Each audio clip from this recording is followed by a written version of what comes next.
दोस्तों, हमने अक्सर अपने बड़े बुजुर्गों से सुना है कि अच्छे कर्म किया करो।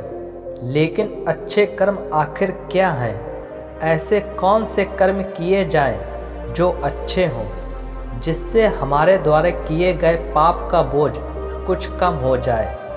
आज हम एक कहानी के माध्यम से जानेंगे कि अच्छे कर्म आखिर क्या होते हैं। तो चलिए शुरू करते हैं। एक बार की बात है कि 4 व्यक्ति अपनी पूरी जिंदगी जी लेने के बाद स्वर्ग के दरवाजे में पहुँचे। इन 4 व्यक्ति में पहला किसी राज्य का बड़ा राजा था, दूसरा एक बहुत बड़ा व्यापारी, तीसरा एक प्रसिद्ध पंडित और चौथा एक गरीब मजदूर था।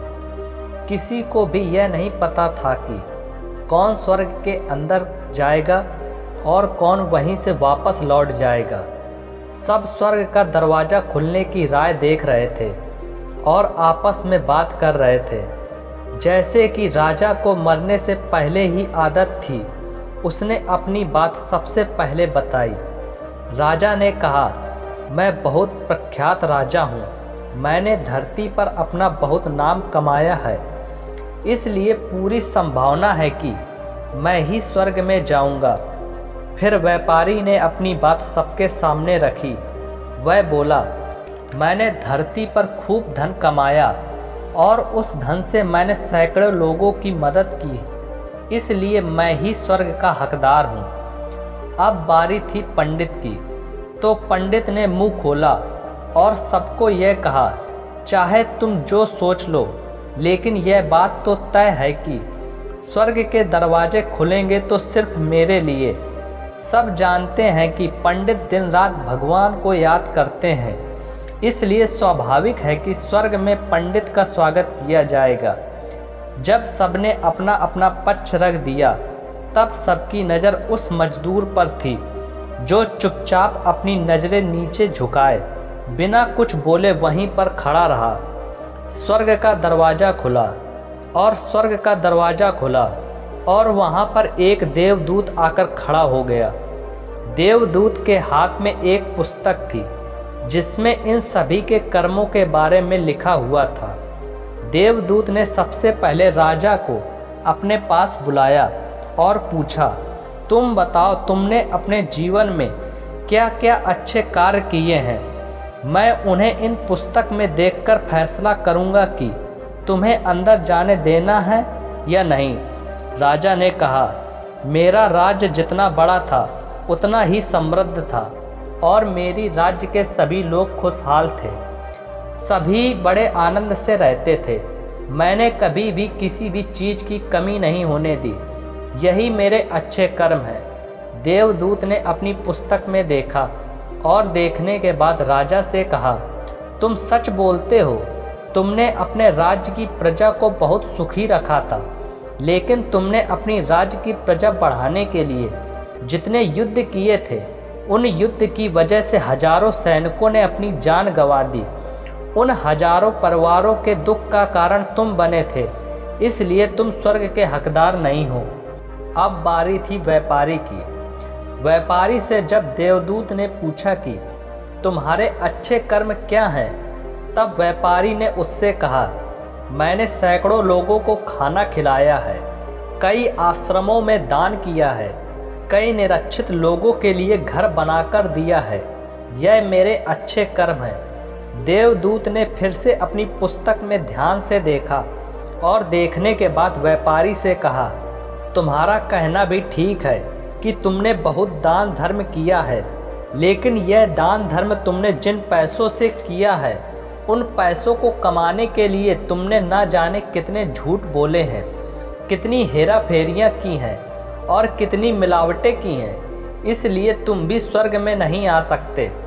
जब पंडित से यही सवाल किया गया तो पंडित ने बड़े ही आत्मविश्वास के साथ कहा, मैंने अनगिनत लोगों को ज्ञान दिया है, हजारों यज्ञ और पूजाएं की हैं और दिन रात भगवान को याद किया है, जिससे अच्छे कर्म और क्या हो सकते हैं। देवदूत ने अपनी पुस्तक के अंदर झांक कर देखा और पंडित से कहा, आपने जितने भी लोगों को जो भी ज्ञान दिया है उन बातों पर खुद कभी अमल नहीं किया। आपने यज्ञ, पूजा या भगवान का नाम निस्वार्थ भाव से किया, कभी भी मन से उनका स्वागत नहीं किया, इसलिए तुम्हारा भी स्वर्ग में आना मना है। मजदूर यह सब देखकर हैरान था। वह अब तक जिन्हें महान समझता आ रहा था, उनकी व्याख्या स्वर्ग के दरवाजे पर आकर बदल गई। धरती पर जिन कामों को अच्छा समझा जाता है, उनका यहाँ पर कोई मूल्य नहीं था। यमदूत ने जब इस मजदूर को अपने पास बुलाया और इससे पहले कि वह उससे उसके अच्छे कर्मों के बारे में पूछता, मजदूर बोल पड़ा, प्रभु, मैं जानता हूँ कि मैं भी स्वर्ग में आने के लायक नहीं हूँ, लेकिन मैं फिर भी एक बार बाहर से ही स्वर्ग को झांक कर देखना चाहता हूँ। बस इससे ज़्यादा मेरी कोई इच्छा नहीं है, क्योंकि ऐसी इच्छा पालने के लिए मैंने जीवन में कुछ किया ही नहीं है। मैं पूरा दिन मेहनत करता और जो भी पैसे कमाता उन्हें अपने परिवार के पालन पोषण में खर्च कर देता, इसलिए दान धर्म के लिए कुछ बचता ही नहीं। लोगों की भला मैं क्या सेवा करता, क्योंकि काम करने के बाद जो थोड़ा सा समय मिलता उनको अपने ही बूढ़े माता पिता की सेवा में बिता देता। और यह सब करने के बाद मैं कभी कभी मंदिर भी चला जाता और भगवान से जैसा भी मुझे बना दिया है उस जीवन के लिए धन्यवाद कहता। देवदूत ने अपनी पुस्तक में बड़े ध्यान से देखा और थोड़ी देर देखते ही रहा। फिर उसने मजदूर से पूछा कि तुम याद करके बताओ, तुमने कभी तो कोई अच्छा काम किया होगा। मजदूर ने थोड़ी देर सोचने के बाद बोला, हाँ, मुझे थोड़ा थोड़ा याद है। एक बार मैं बहुत भूखा था और मैं खाना ही खाने बैठा था कि एक बहुत ही कमज़ोर कुत्ता जो ठीक से चल भी नहीं पा रहा था, वह मेरे पास आ गया और मेरे खाने को देखने लगा। तब मैंने अपनी रोटी उसे खिला दी थी और उस दिन मैं भूखा सो गया था।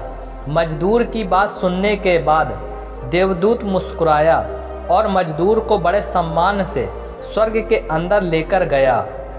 दोस्तों, अच्छे कर्म लोभ, मोह, माया इन सब भाव में आकर नहीं किए जाते और ना ही उन्हें अच्छे कर्मों की श्रेणी में गिना जाता है। निस्वार्थ भाव से किया गया एक ही अच्छा कर्म है जो आपके जीवन के सारे पाप को धोने की शक्ति रखता है। इसलिए जब भी मौका मिले निस्वार्थ भाव से और अच्छे मन से अच्छे कर्म किया करो।